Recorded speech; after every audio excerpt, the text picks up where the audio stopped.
प्रणाम बच्चों। Today we are going to study about history chapter number 2 first world war and Russian revolution. ठीक है बेटा, हम इस पर्टिकुलर लेसन के थ्रू बेटा इतिहास के उस एरा में जाएंगे, आज से 100 साल पहले की उन सिचुएशंस को देखेंगे बेटा जब दुनिया ने पहली बार प्रथम विश्व युद्ध की आहट सुनी थी। लेकिन ये सिचुएशंस क्यों क्रिएट हुई बेटा, दुनिया एक तरीके से विश्व युद्ध के कगार पे कैसे आ गया, तो इसके बहुत बड़े बड़े कुछ रीजंस थे। उन रीजंस को समझना बहुत जरूरी हो जाता है। तो ये जो हमारा चैप्टर है, ये जो हमारा लेसन है बेटा, उन सारे फैक्टर्स को, उन कॉजेस को क्लियर करता है कि आखिर ऐसा तो पर्टिकुलर क्या सिचुएशंस क्रिएट हुआ जिसकी वजह से दुनिया जो है बेटा दो अलग अलग ग्रुप में बढ़ गई और फिर इनके बीच में विश्व युद्ध, ठीक है, फर्स्ट वर्ल्ड वॉर डिक्लेयर हुई। और इस वर्ल्ड वॉर ने कहीं ना कहीं दुनिया के बड़े बड़े सुपर पावर कंट्रीज तक को एक तरीके से देखा जाए तो बेटा कैलॉप्स डाउन कर दिया, तोड़ कर रख दिया था। और दुनिया, माना जाता है कि दुनिया एक डेवलपमेंट की राह पे चलने का एक एरा स्टार्ट हुआ था और वापस से वो एक जगह पे आके ठहर गई थी।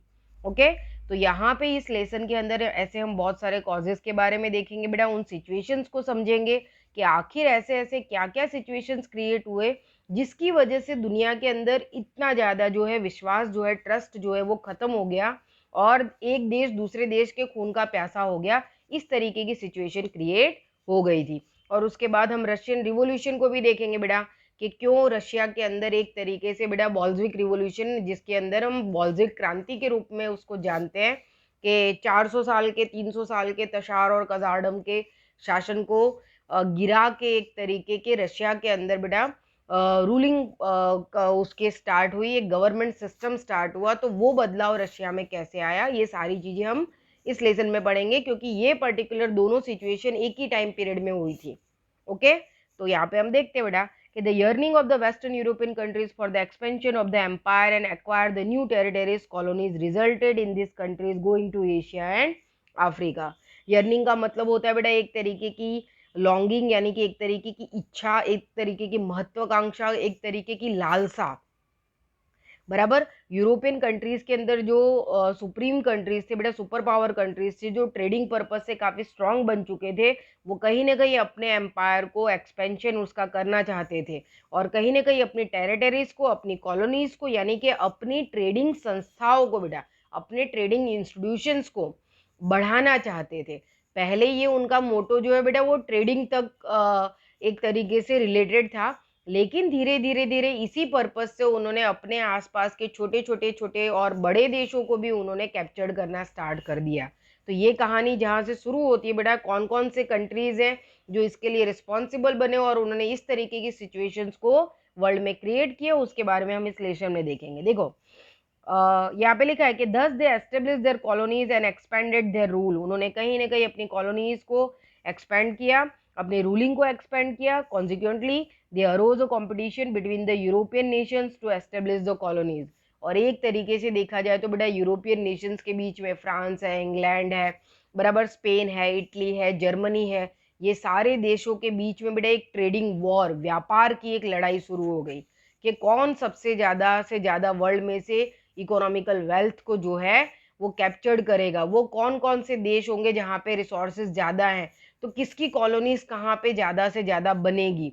इस तरीके की एक ट्रेडिंग वॉर स्टार्ट हो गई इनके बीच में। और इस ट्रेडिंग वॉर ने कहीं ना कहीं देखा जाए तो ये व्यापार की लड़ाई थी बेटा। व्यापार की लड़ाई जो है 100 सालों के लड़ाई झगड़े के बाद विश्व युद्ध के कगार पे आकर खड़ी हो गई। देखो, दिस ग्रीड, इस लालच ने बेटा for a colonism among the Western European nation caused the economic, social and cultural ruins of the Asian and African countries। और इनकी ये जो ट्रेडिंग वॉर थी ना बेटा, वो खास करके एशियन और अफ्रीकन कंट्रीज को कैप्चर करने का इनका एक तरीके का जो प्लान था, क्योंकि एशिया और अफ्रीका ये वो कॉन्टिनेंट थे बेटा जहाँ पे मैक्सिमम रॉ मटेरियल्स जो है वो यूरोपियन नेशन में सप्लाई होते थे। उनका जो ट्रेडिंग है, उनकी जो इकोनॉमिकल स्ट्रक्चर है उनका, वो एशिया और अफ्रीकन कंट्रीज के रॉ मटेरियल के ऊपर डिपेंडेड था। इस वजह से ये सारे यूरोपियन नेशन एशिया और अफ्रीका के अंदर अपनी ज्यादा से ज्यादा कॉलोनीज को जो है एस्टेब्लिश करना चाहते थे। लेकिन उनके इसी ग्रीड, इसी लालच की वजह से एशिया और अफ्रीका जैसे कॉन्टिनेंटल पर्टिकुलर कॉन्टिनेंट के जो कंट्रीज है बेटा, उन्होंने बहुत सफर किया। वो कितने कितने समय के लिए इनके स्लेवर्स, गुलाम बन गए। भारत इसका बहुत बड़ा एग्जाम्पल है, अफ्रीका इसका बहुत बड़ा एग्जाम्पल है। हम देख सकते हैं कि लगभग एशिया और अफ्रीका के 40 जितने कंट्रीज थे बेटा, जिसको इन्होंने धीरे धीरे धीरे धीरे खास करके उसमें भी ब्रिटिश बेटा, इंग्लैंड, ठीक है, फ्रेंच है, पोर्टुगल्स है, जर्मनी है, स्पेन है, इन्होंने तो ज़्यादातर यूरोपियन और उसके आसपास का इनका ट्रेडिंग पर्पस था, इन्होंने अपने आसपास के कंट्रीज को, छोटे बड़े कंट्रीज को अपना गुलाम बनाया था। लेकिन ब्रिटिशर्स ने तो बड़ा, फ्रेंच भी उनके साथ साथ चले, लेकिन ब्रिटिशर्स ने तो फिर देखा जाए तो धीरे धीरे आधी दुनिया के ऊपर एक तरीके से अपना वर्चस्व जमाना स्टार्ट कर दिया था। यहाँ पे आप देख सकते हो बेटा कि the result of the world politics was such that the first world war, Bolshevik revolution etcetera took place. और आखिरकार इस ट्रेडिंग वॉर का रिजल्ट क्या आया बेटा कि दुनिया के अंदर प्रथम विश्व युद्ध हुआ, और उसी टाइम पीरियड में रशिया के अंदर एक बहुत बड़ा बदलाव आया, जब रशिया में पहली बार बेटा तशार्स को इग्नोर करने की कोशिश की गई, और जो निम्न वर्ग था और मिडिल क्लास फैमिलीज थे बेटा, वो अपनी हक की लड़ाई के लिए, वो अपने पार्लियामेंट्री सिस्टम के लिए एक तरीके से उन्होंने क्रांति, मतलब एक तरीके का रिवॉल्यूशन रशिया में डिक्लेयर कर दिया, जिसको बाद में बोल्शेविक रिवॉल्यूशन के नाम से जाना गया। ओके, अब यहाँ पे जो सेकंड पॉइंट है बेटा उसमें क्लियर है कि western Europe and colonialism in Asia and Africa. ठीक है बेटा, वो कौन से पर्टिकुलरली पश्चिमी यूरोप के देश थे बेटा, और एशिया और अफ्रीका के अंदर किस तरीके से इन यूरोपियन नेशंस ने अपनी कॉलोनीज को बनाया बेटा। बराबर, यहाँ पे कॉलोनीज यानी कि एक तरीके का बेटा इंडस्ट्रियल ट्रेडिंग हब, जिसको ये कंट्रीज अपना एक इंस्टीट्यूशन मान के चलते थे। जैसे पोर्टुगल जब भारत में आए बेटा, तो उन्होंने शुरुआत में 100 साल तो पूरे भारत के ऊपर जहाँ जहाँ बेटर पोर्ट थे, कोस्टल रीजन्स थे, वहाँ पे दीव, दमन, गोवा, ये सारे हमारे बेटर पोर्ट हुआ करते थे, ट्रेडिंग के लिए कंट्रोल किया। फ्रेंच ने माही, कराईकल, बराबर, चंद्रनगर, इनको किया। ब्रिटिशर्स ने बंगाल है, सूरत है, ये सब पोर्ट किए। फिर बाद में ब्रिटिशर्स की तो लालसा जो है ट्रेडिंग पर्पज से आगे बढ़ के रूलिंग करने की आ गई। आपने 8th स्टैंडर्ड में पूरा का पूरा 4 लेसन में इन सारी थियरीज को पढ़ा है। तो ये सेम एज वही सिचुएशन है, जो चीज उन्होंने भारत में की थी वो वर्ल्ड लेवल पर भी हो रही थी। वो किसी भी देश को छोड़ नहीं रहे थे। ओके, खास करके एशिया और अफ्रीका के। क्यों? क्योंकि यहाँ से उनको ज्यादा से ज्यादा रॉ मटेरियल सप्लाई होता था। तो उनकी लालच ये थी कि ये सारे रिसोर्सेज हम ज़्यादा से ज़्यादा हासिल करें ताकि हमारा कंट्री रिच बने। और इसके चक्कर में उन्होंने अपने नेबरिंग कंट्रीज को भी नहीं छोड़ा था। Their greed for the colonisation did not spare even their neighbouring countries. उन्होंने अपने आसपास के जो यूरोप के पड़ोसी देश थे बेटा, उनको भी, अगर छोटे छोटे देश थे तो वो उनको भी कैप्चर कर लेते ताकि वो उनके सामने आवाज उठाएं नहीं। Spain had taken the control over the Netherland, Belgium and Luxembourg. ठीक है, यहाँ पे देख सकते हैं बेटा, स्पेन जैसे कंट्री ने नेदरलैंड को, बेल्जियम को और लग्जमबर्ग जैसे कंट्रीज, छोटे छोटे कंट्रीज को कैप्चर कर लिया था। Later on some of their provinces were captured by the France. लेकिन स्पेन के कुछ पर्टिकुलर प्रोविंसेस किसने कैप्चर कर लिया था? फ्रांस ने छीन लिया था उससे। When the Portuguese king died without an heir, Portugal came under the rule of the Spanish king because of his blood relation. लेकिन यहाँ पे एक सिचुएशन ये क्रिएट हुई कि जो पोर्टुगल के पर्टिकुलर किंग थे बेटा, उनका कोई वारिस नहीं था और उनकी डेथ हो गई। तो पोर्टुगीज के जो रूलर थे उनका जो है स्पेनिश किंग के साथ ब्लड रिलेशन था, यानी कि ये दो परिवारों में बेटा शादियां होती थी, बराबर। तो इनका ब्लड रिलेशन होने की वजह से पोर्टुगल जो है वो स्पेनिश किंग के कंट्रोल में आ गया। So for 6 decades the monopoly of establishing the colonies in the non European countries was with Spain. और इस वजह से स्पेनिश किंग काफी बेटा जो है वो स्ट्रॉन्ग, पावरफुल एक तरीके से एम्पायर बन गया, जिसने लगभग 6 decade, यानी कि हम अगर 1 decade में 10 years देखें तो लगभग 60 सालों तक यूरोपियन नेशंस के अंदर उन्होंने अपना एक चक्री वर्चस्व जो है बना के रखा। और कॉलोनिज्म को वो, क्योंकि स्पेन, पोर्टुगल भी उसके साथ जुड़ चुका था, बराबर, वही उसको कंट्रोल कर रहे थे, तो काफी बड़ा हो चुका था, जिसकी वजह से वो अपना ट्रेडिंग पर्पज से छोटे छोटे कंट्रीज को अपने साथ जोड़ते चले जाते। Similarly Italy, German states became the victim of the greed of France and Austria. लेकिन यहाँ पे एक चीज ये भी हो गई कि इटाली और जर्मन जैसे जो स्टेट है बेटा, वो फ्रांस और ऑस्ट्रिया के इसी कॉलोनिज्म का, इसी लालच का हिस्सा बने। When the European powers were tightening their grip over the Asian African nation. और उधर जो यूरोपियन नेशंस थे बेटा, उन्होंने कहीं ना कहीं अपनी ग्रिप यानी कि अपनी पकड़ जो है बेटा एक तरीके से एशिया और अफ्रीकन नेशंस के ऊपर बढ़ा दी।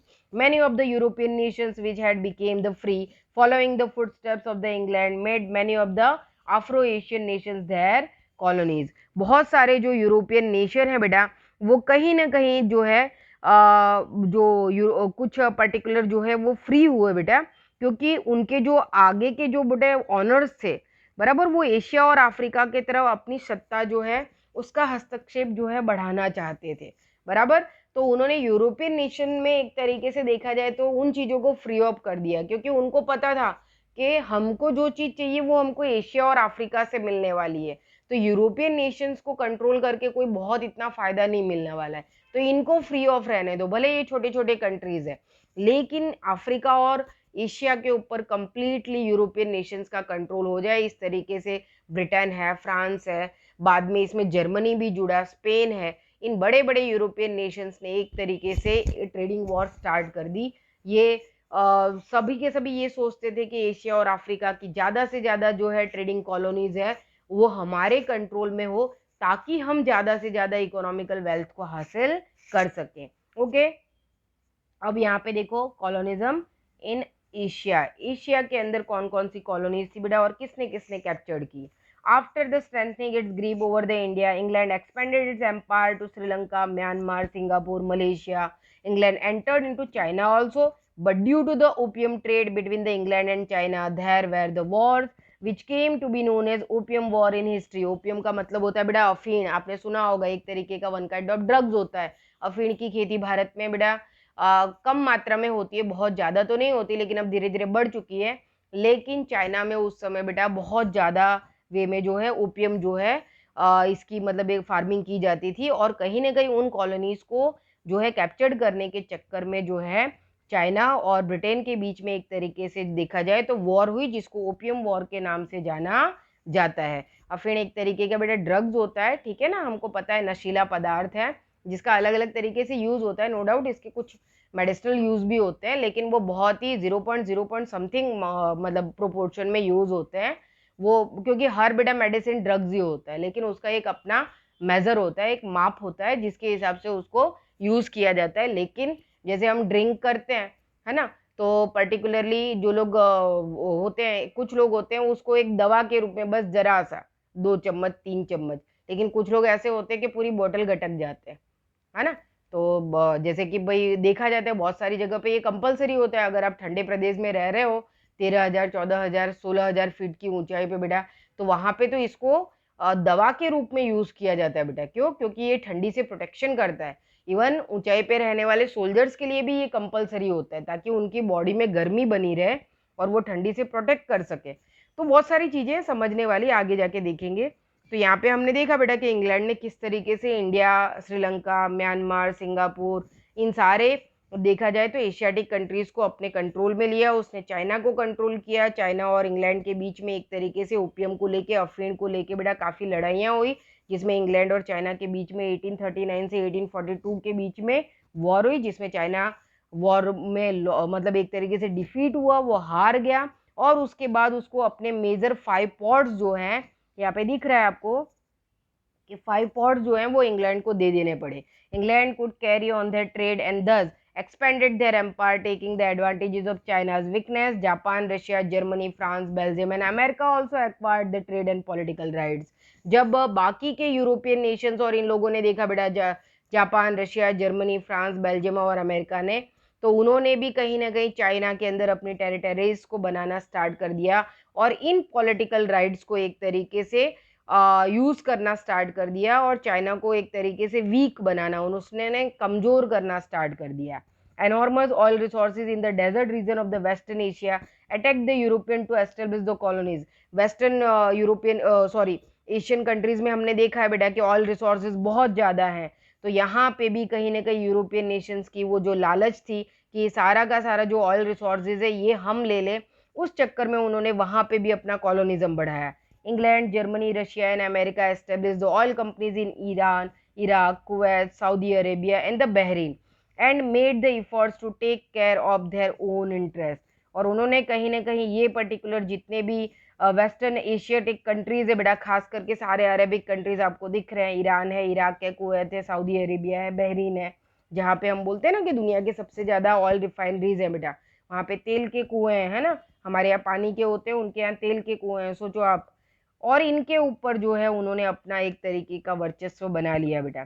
क्योंकि हमको पता है कि ट्रेडिंग के लिए सबसे ज़्यादा किसकी ज़रूरत पड़ती है, ऑयल की ज़रूरत पड़ती है, क्योंकि यही ट्रांसपोर्टेशन और कम्युनिकेशन का सबसे बड़ा जो है जरिया माना जाता था।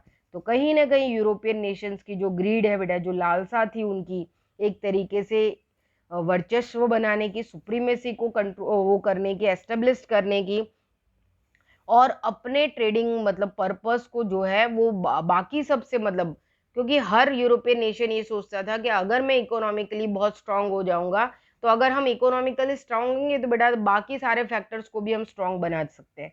तो वो चीज यहाँ पे हमको देखने को मिलती है। ओके, नेक्स्ट पार्ट में हम कॉलोनिज्म इन अफ्रीका के बारे में देखेंगे। Okay, thank you.